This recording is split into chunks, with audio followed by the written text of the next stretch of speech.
Now, the rest of the story. Young Tom and his best friend Ben worked together, same job, same office. Bear in mind that part of their being best friends as you eavesdrop on their conversation, particularly the part where Ben says, "Tom, your life is going nowhere." And the next part where Tom says, "My life is going nowhere. What about your life?" And Ben answers, "I got nothing against selling real estate. I'll probably be selling houses the rest of my life. But you," and he points a finger at Tom, he says, "you have got what it takes to make a big noise in the world. Why, you could even become a lawyer if you wanted to." But Tom arches an eyebrow. "I've got what, a high school diploma? Couple of course credits from Orange Coast College? Yeah, big lawyer I'd be." But Ben hates it when his friend sells himself short. So he says to Tom, "Tell you what, you really ought to be in law school, so if you'll go to law school, I'll go too." Well, Tom laughs a little, glances away, but Ben repeats dead seriously, "I'll go if you go."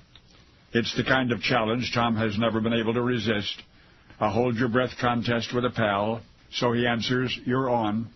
And they both enrolled in Western State University College of Law. They both began taking classes, but it quickly became apparent that Ben, the challenger, was the more studious of the two.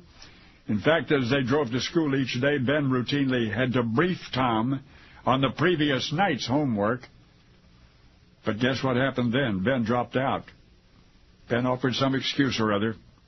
But basically, he had accomplished what he had set out to do, which was to encourage Tom to embark on a better education.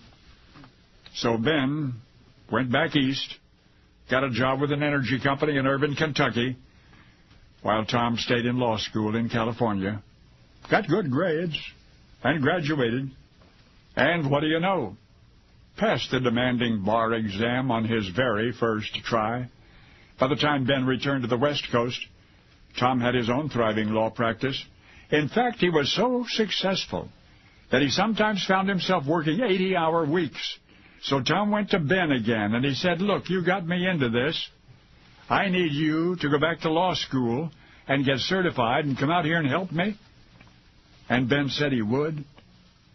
It took him 4 years of schooling, 14 attempts to pass the bar. But he made it. And that's how he and Tom became lawyers a few years back.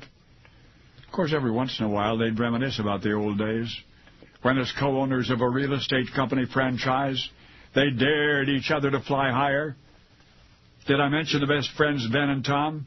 Ben Roll and Thomas Roll were also father and son, and one thing more.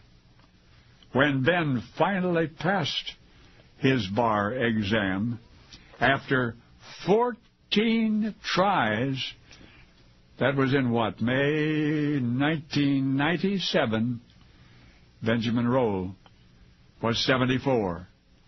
Made him California's oldest ever beginner counselor of law. And now you know the rest of the story.